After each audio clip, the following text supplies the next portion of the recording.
आज इस प्रदर्शनी में शाला नए गांव से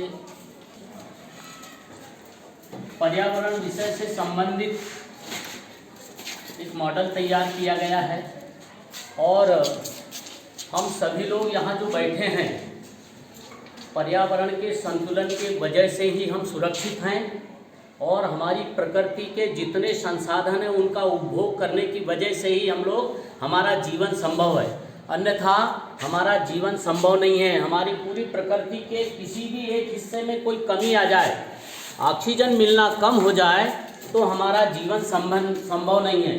जल की आपूर्ति ना हो तो भी जीवन संभव नहीं है, पेड़ पौधे की आपूर्ति ना हो तो भी जीवन संभव नहीं है। इसलिए इस टॉपिक का नाम है पर्यावरण अनुकूल सामग्री। अब अनुकूल सामग्री क्या क्या होना चाहिए जो पर्यावरण को संतुलित बना के रखें, उन्हीं को हमने बहुत प्रचुर मात्रा में कम मात्रा में संजो के लाने का और प्रदर्शन करने का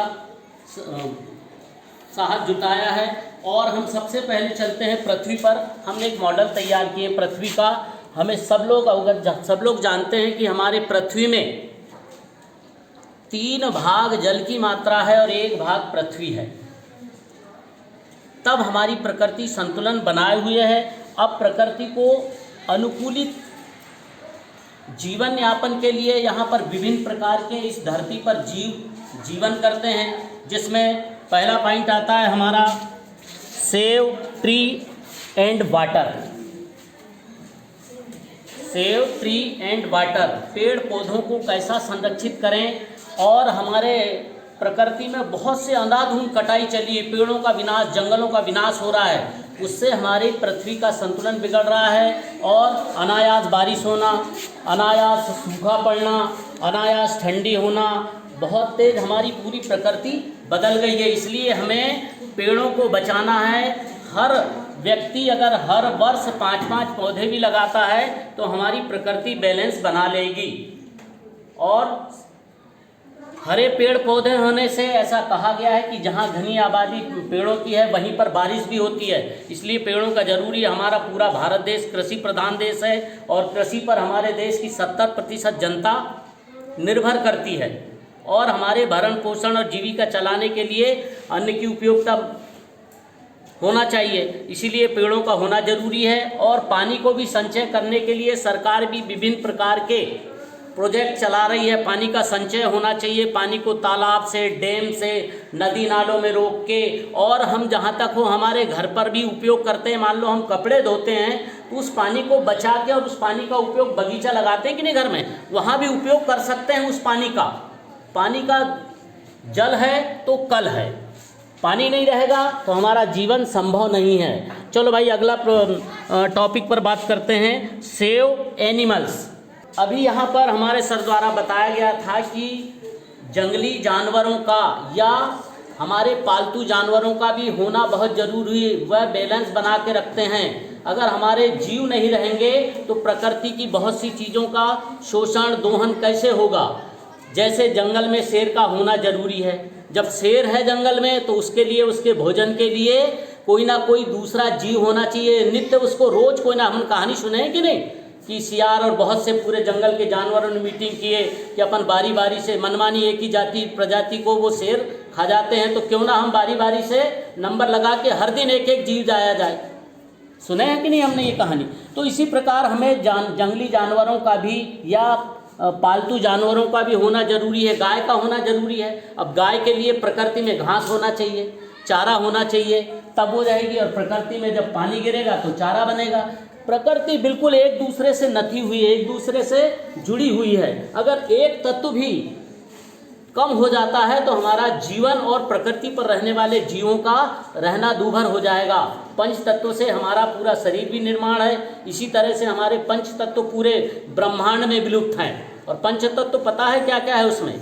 अग्नि, वायु, जल, आकाश और पृथ्वी, धरती। तो मुख्य धरती है, ये जो धरती का है, तो हम सारे जीव धरती पर ही रहकर जीवन यापन कर सकते हैं। चलो भाई इसके और आगे चलते हैं। ये जो वृक्षारोपण है, यहाँ पर हमने वृक्षारोपण का लगाना बहुत ज़रूरी है। सरकार बहुत सी योजनाएं लगा रही, ट्रंच खोद के, और जंगलों में जंगल कट रहे हैं तो उनको वृक्षारोपण कर कर प्रकृति को संतुलित करने के लिए शासन बहुत से उपाय कर रही है। दूसरी बात, आज तो बहुत सी व्यवस्थाएं हो गई हैं, कूड़े कचरे से गोबर गैस प्लांट बनाकर भी हम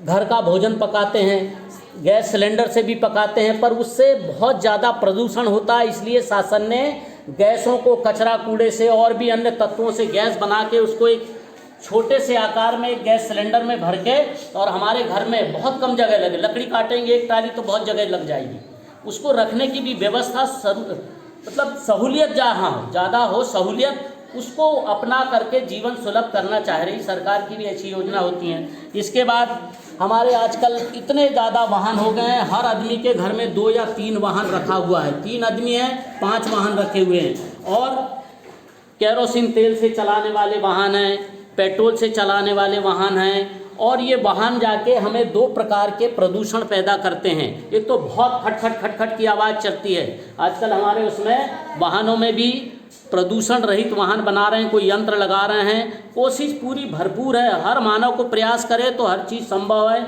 और ये जो कार मोटर रेलगाड़ियाँ, इनकी जो आवाज़ से वायु प्रदूषण होते हैं, हमारे बच्चे जो पैदाइशी बच्चे हैं कान के बहरे हो जाते हैं, हमारे शरीर पर बहुत सा इसका दुष्प्रभाव पड़ता है।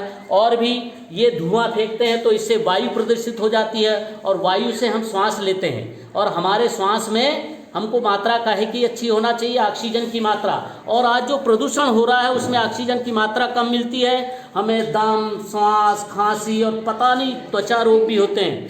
संवेदनशील है हमारी त्वचा, इस पर भी अगर एक वायु प्रदूषण का कोई कण आके बैठ जाए, धूल का कण आ जाए, उस पेट्रोल और उस तेल पदार्थ का कण आ जाए तो हमारी त्वचा भी खराब होने लगती है। आजकल बहुत से चर्म रोग हो रहे हैं। इन सबको बचने के लिए अगर हम प्रकृति के साथ खिलवाड़ नहीं करेंगे, प्रकृति को संतुलन बनाए रखने के लिए हम इस प्रकार की चीज़ों का उपयोग करेंगे। अब अगला आता है कपड़े की थैली का उपयोग। कपड़े की थैली में हमारा कोई भी सामान रखने के लिए कपड़े पर कोई भी रासायनिक पदार्थ नहीं होता, और पॉलीथीन में एक रासायनिक पदार्थ है, पता नहीं कई किस्म के कचरे कूड़े को बीन के बना के, और वो इतनी पतली मजबूत है।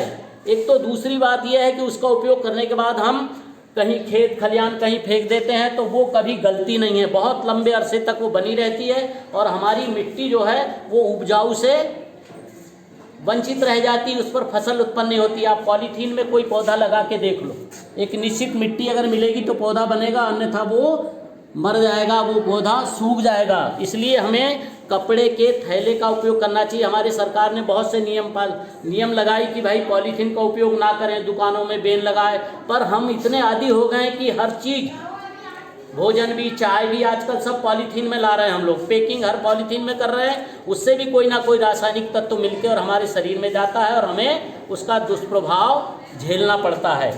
तो ये इस प्रकार से हमारे पर्यावरण की अनुकूल सामग्रियां हैं। सामग्री तो बहुत विस्तृत हैं, पर हम इसको संक्षिप्त रूप में ही यहाँ तक दे पाए हैं। धन्यवाद।